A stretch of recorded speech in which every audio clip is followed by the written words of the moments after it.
Hi, guys. This is Brad Robinson. Before we officially start today's episode, I want to share with you just a trigger warning. We are going to be getting into warning signs of an affair. If you're listening to this podcast, you've probably already gone through this. If you still want to listen to this episode on warning signs of an affair, by all means, be our guest.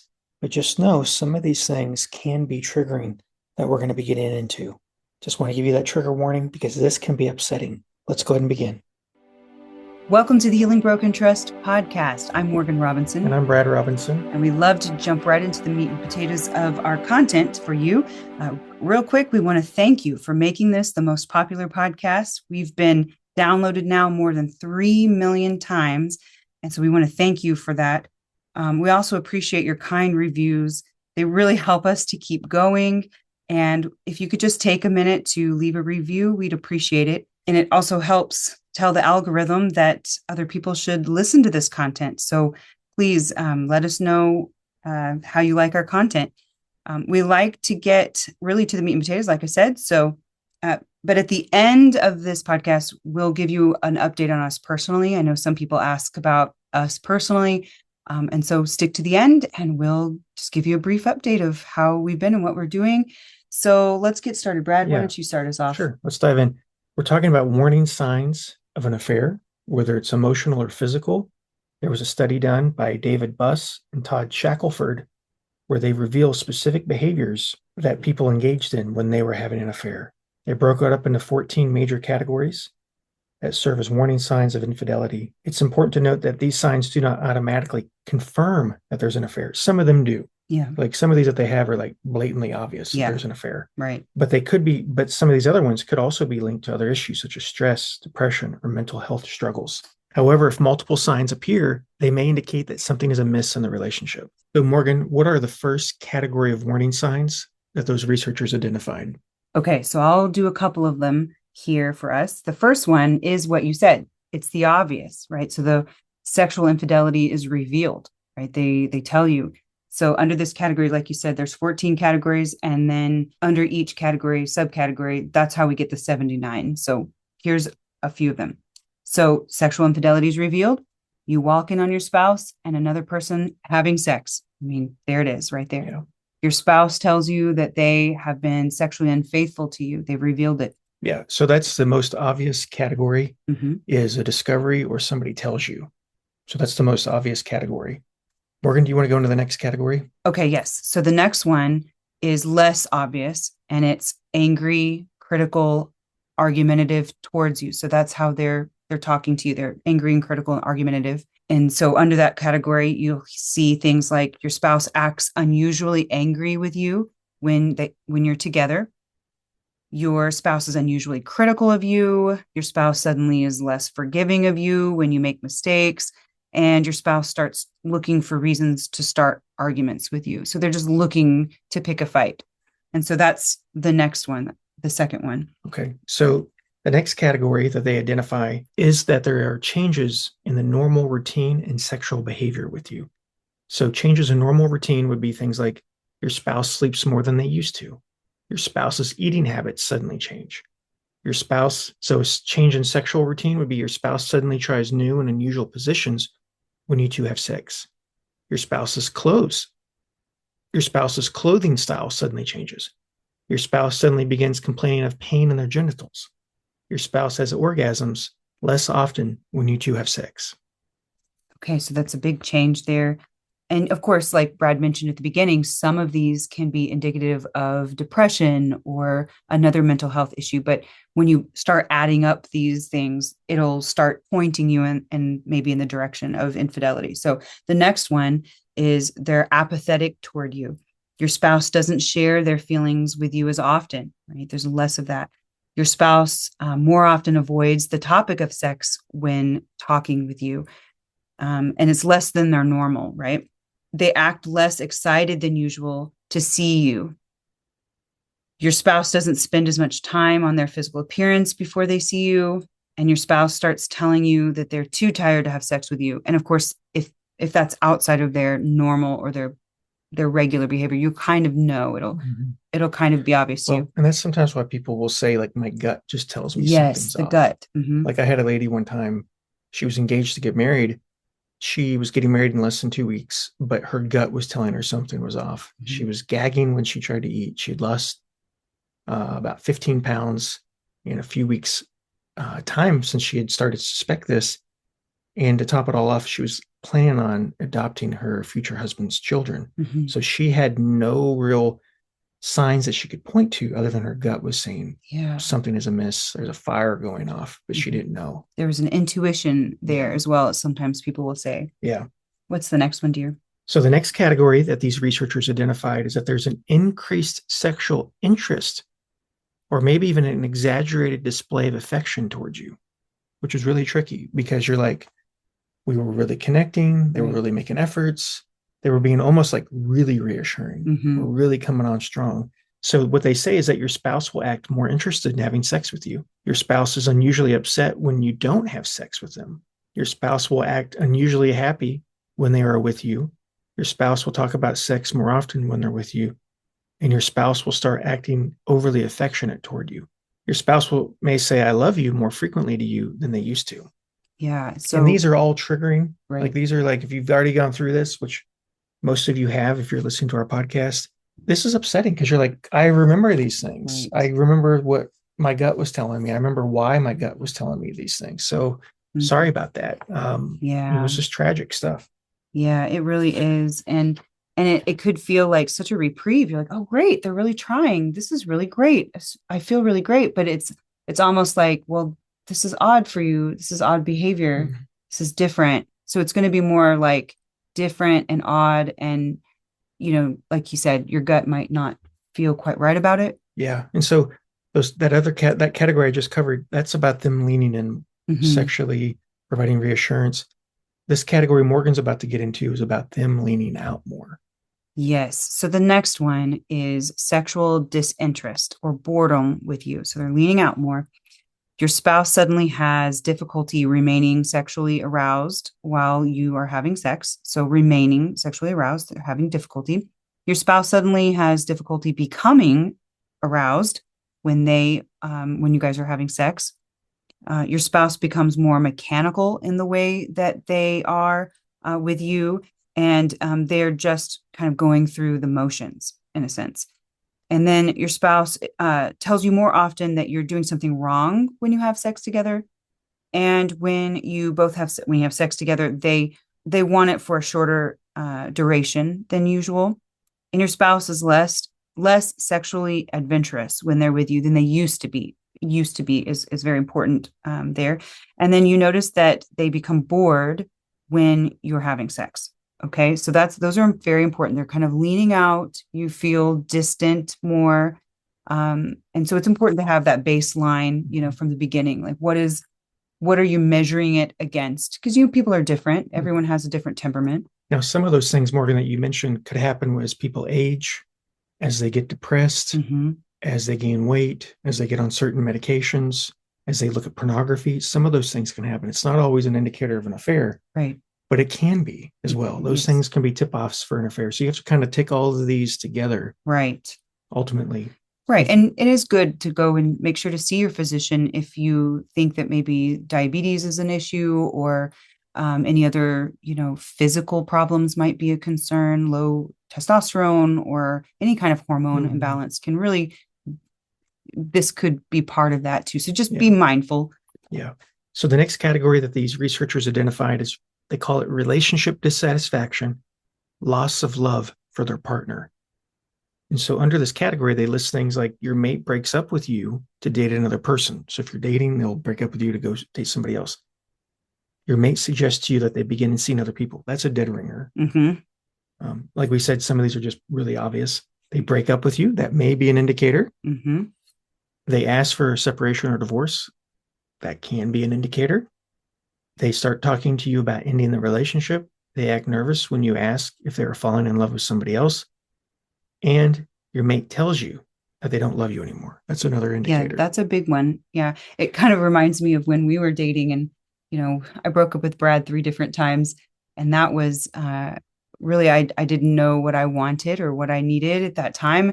And I knew he wanted to get married and I wasn't quite ready. So it may be that, I mean, well, for me, I broke up once one of those times because I thought, well, maybe I'm not ready to get married and he is, and I want him to be happy and I wanted him to find what he needed.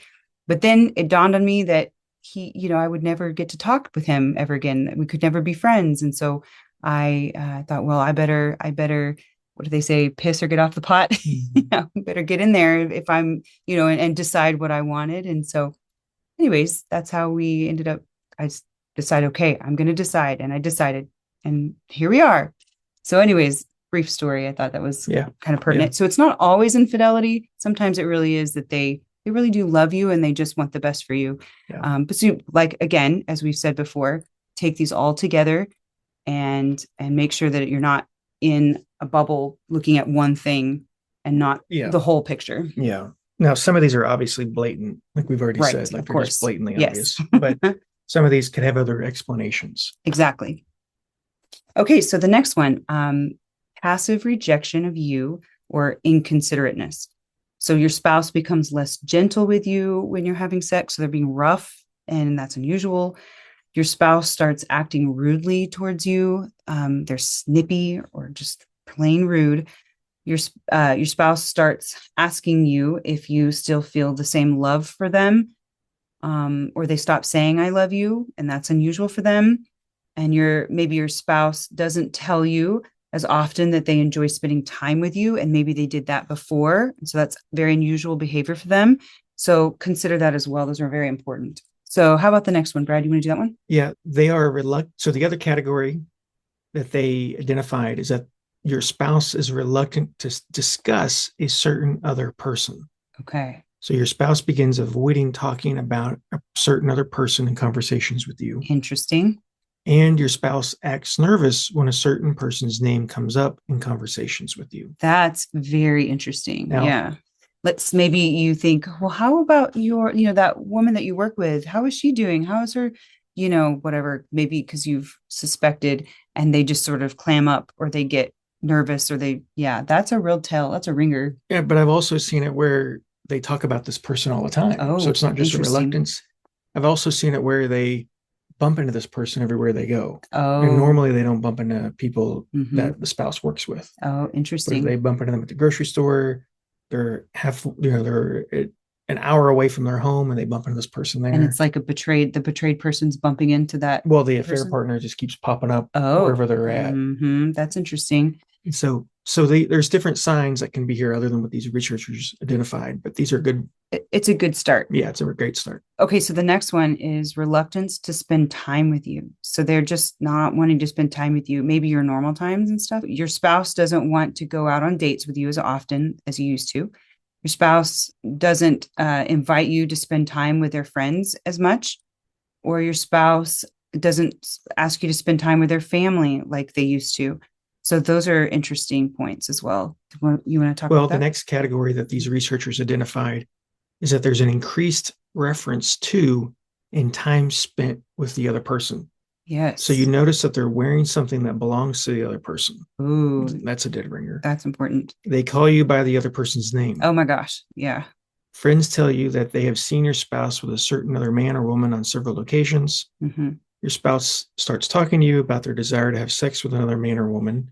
And then your spouse begins spending more time with another person of the opposite sex. Okay. Yep. That's important too. Okay. I'll move on to the next one as well. So the next one is acting guilty or anxious towards you. Your spouse is unusually apologetic towards you. Your spouse won't look in your eyes anymore. Maybe they feel shame or something like that. Your spouse stops returning your phone calls. Your spouse acts unusually guilty after they have sex with you. Those can be dead ringers for infidelity. What do you think? Anything about that? Or do you want to move to the next one? Just something more I'm thinking of it. Another sign I've seen where somebody suspects their spouse is having an affair. And so if you guys are listening to this, you may have already gone through this. You suspect that your spouse is having an affair and you confront them. They have kind of a strong reaction to it. One is they get really emotional and get teary-eyed and say, I would never do that to you. I would never cheat on you. I'd never betray you. I'd never break your trust like that. I've gone through it. I know what it feels like. Or my parents divorced because of that. I never do what my dad or mom did. That's one, like a really strong reaction where really emotional, really teary-eyed. Another reaction is you ask them, have you been unfaithful or you seen anybody cheating? And they get really angry and really defensive. Why Mm-hmm. would you do that? They start gaslighting is what it's called. Why Like, would you ask me yeah, that? why would you ask me that? They shut it down immediately. What's wrong with you? Of course, I would never do that.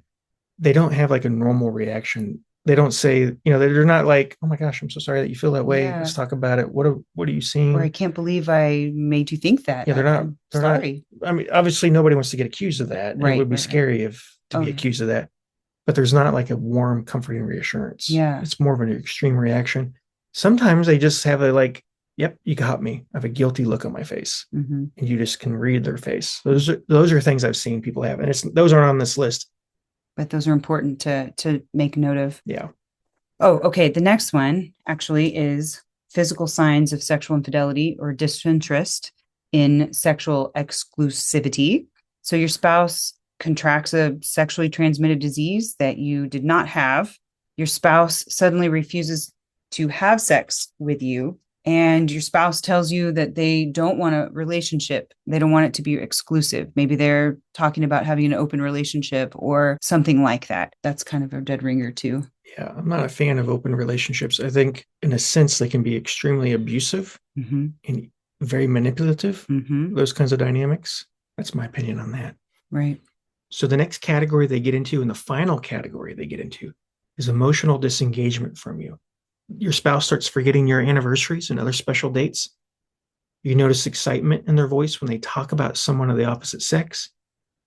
They don't say, I love you as much as they used to, and they don't respond anymore when you tell them that you love them. Yes. So those are the other ones that the researchers And you know identified. what's very interesting too?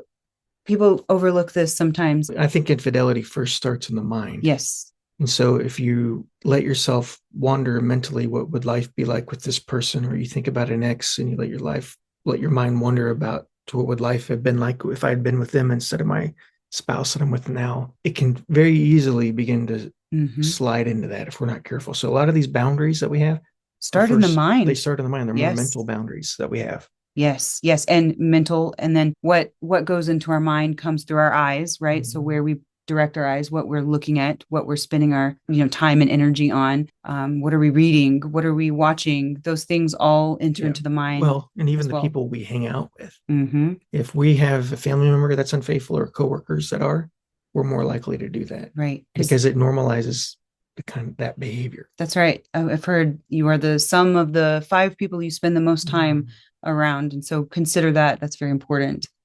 So, the last little bit that we want to leave you with is if it seems like your partner has been unfaithful, it may feel like your world is collapsing, but there is hope. Okay. There was a 2005 study that found that couples who worked on their marriages after an affair made faster progress than other couples working on their relationship for different reasons. So, that's very interesting. Yeah, these couples made bigger gains and faster gains than other couples who went to couples therapy who weren't dealing with infidelity. So it is very encouraging. Research from UCLA and the University of Washington revealed that couples who participated in marriage enrichment programs after infidelity had just as strong of a marriage 5 years later as couples who never experienced infidelity. So couples therapy workshops like ours that we offer, where we really work with people over 3 days, where we target their negative cycle, we help them manage triggers better, we show them some stuff that they can do. We help them communicate. We help them guide them through bonding events. We help them understand the healing process. And then we have a follow-up program for them. That helps people be strong in their marriage 5 years later, just as strong as couples who never experienced infidelity. We are here to help you. We've tried to provide all kinds of free information. You guys have made us the most popular podcast on this topic. Yeah. And you don't have to navigate this journey alone. We're here for you. We care about you. We want to make sure that, we help every couple out there who's dealt with infidelity, whether it's yesterday you discovered it, whether you suspect it, or whether it's happened 30 years ago and you still can't shake the heartache of it, and that you haven't shaked it because you're not as intimate with your spouse emotionally or physically in some way. And you just want that deeper emotional bond with your spouse. Yeah. That's normal. And so we want to help you. So definitely check us out. Yeah, definitely. Because you are not alone if you're facing betrayal. You don't have to navigate it alone. Our Healing Broken Trust workshop is designed to guide you and your partner through a proven path to healing. Our material is evidence-based. Right. It's research-based. And it's an immersive experience that offers you expert guidance, practical tools, and a safe space to connect, rebuild, and restore what was broken. Whether you're feeling stuck in the pain or unsure of how to move forward, our workshop will give you the clarity and the support that you need to heal together. A lot of the folks who come to our workshop found out early on. Sometimes they find out later on, like they, find our podcast like a year in, sometimes even a few years later than that, like 4 or 5 years in. And one of them listens to the podcast, but the other one doesn't. Right. They're learning all this stuff and learning how to heal. Mm-hmm. Typically, it's the one who's been betrayed. And they're like, golly, the person who broke my trust isn't doing the work I need them to do. Mm-hmm. I'm stuck. Right. And so the workshop's great because in 3 days, you can learn together and work through these things at lightning speed. It really does help a lot. Oh, yeah. In fact, Morgan, get this. Yeah. I got an email this morning from our office from a couple that came to our workshop 2 years ago who want to meet up with me. Oh, yeah. That's in May because they're going to be in our town. And they just want to say thank you so much. Hi. So they're like, this is staying power. Yes. Like, it's not just 3 days. Like, it's like this high. It's like, no, you really figure out how to heal. There's a lot of healing that happens while we're together, but it changes people's lives. This is not a normal workshop. Right. So if you've done something before and attended something before, I promise you, it is not like this. It is not like it. This is way different. And it's not a recap of the podcast. No, it's not. No, I'm not going to do that to you guys. But it's transformative because there are people leave tense and they come tensely. They come tense. Yeah. People come tense to our workshop and they leave laughing. Yeah. By Sunday, when we're done, people are laughing because they feel secure in their relationship again. Yeah. They feel like they're going to make it. And so no matter where you're at, come. Yeah. And I'm curious, on that email, did they say how long ago that they they came in 2.5 years ago. Wow. I remember them. I remember who they are. They're a great couple. Oh, that's exciting. Yeah. I'm so excited. So we'll get to meet them hopefully and just, say hi and see how they are and get an update. They would not be doing that if they were like divorcing. Yeah, right. And like this sucked and Brad was not helpful and it was a scam. Avoid us or something. Yeah. And this is not a thing where this is not a cult. So you come to this workshop, nobody's forced to talk. No. Nobody's outing their spouse. No. Nobody is, it's a safe environment to learn with other couples. Yeah. Nobody's forced to share their story. That's right. But it is an ample opportunity to connect with your spouse. Yes. It does not go on. And I could easily make this like until we finish about 5 o'clock every day. And it's time to go enjoy the evenings. Look at Tulsa, the surrounding areas. Have fun. Yes. People need to have fun. And the other thing too that's important to mention is we have 3 different ways to do the workshop. So if you cannot travel, I know we have little kids. It'd be very hard to travel alone without our little kids. But if that's you, we have the virtual option. So you can do it through Zoom and still have, access to everything live that way. And then there's also a recorded version. And we have been working diligently on making the recorded version short videos so that you can just watch piece by piece every day if you want to spread it out. And everyone who purchases the workshop gets access to all of that. So you can come physically. You can also consume it digitally like that while watching the videos. And like Brad said, nobody's made to say anything. You don't have to say anything at all to anyone. You're going to want to say it to your spouse. You're going to want to talk with your spouse. Yeah, this is not a group therapy thing. No. So it takes place in a group environment where you can meet, socialize with other couples. If you want to. Yeah. And there are questions I ask people, but those who share. Right. Only do it voluntarily. They do it voluntarily. Yeah. There's no forced group activities. That's right. Because that can be so scary for a lot of people. It's crazy. Yeah. And so it's private that way. And to be honest with you, I am a child of divorce. I have designed everything through the filter of my parents. I really want to be the marriage counselor I wish my parents had. If they had good help back when I was a child, most likely they wouldn't have divorced. I want to provide something that would have helped my parents back then. Right. And that's what I'm offering you guys today. Yeah. And so you guys can heal. There's opportunities to heal. That's right. You can do it. We believe in you. We will see you soon. Morgan made personal announcements. Oh, yeah, that's right. At the beginning, I told you we would kind of give you a little personal update of us because there are some people who ask, and that's great. We just want to let you know, since the beginning of this podcast, we didn't have children when we first started this podcast. No, we didn't. And now our oldest is 9 years old, and we now have our fourth child, who is going to be 2 months old today, I think. Yes, today, at the time of this podcast recording. So these episodes that you are hearing have been on the internet for quite some time, a lot of years. When you go to healingbrokentrust.com, I mean, it's changed over time, but we want to keep providing you with great content. And we love this work because we see so many people who heal, and they just come in thinking, oh my gosh, we're the worst ever. And they leave knowing that, oh my gosh, there's hope. There's hope for us. There's hope for this marriage and for our family. We just wanted to give you a brief update. We're loving it still. Yeah, I am in my early 40s. I didn't plan at 25. If you would have asked me, hey, do you want to be a dad in your early 40s? No, not of an infant. Yeah. But life happens, and that's all right. Here I am. Yeah. And it's great. And we have 4, we have a boy, a girl, a boy, and then this one was a boy as well. So we just have a lot of boys, and it's me and our daughter against the world, which is fun. It's a lot of fun. We know a lot of you have kids too, so it's great. Do you have something to say? No, just we appreciate you guys. Thank you for making us the most popular podcast on infidelity, how to heal it.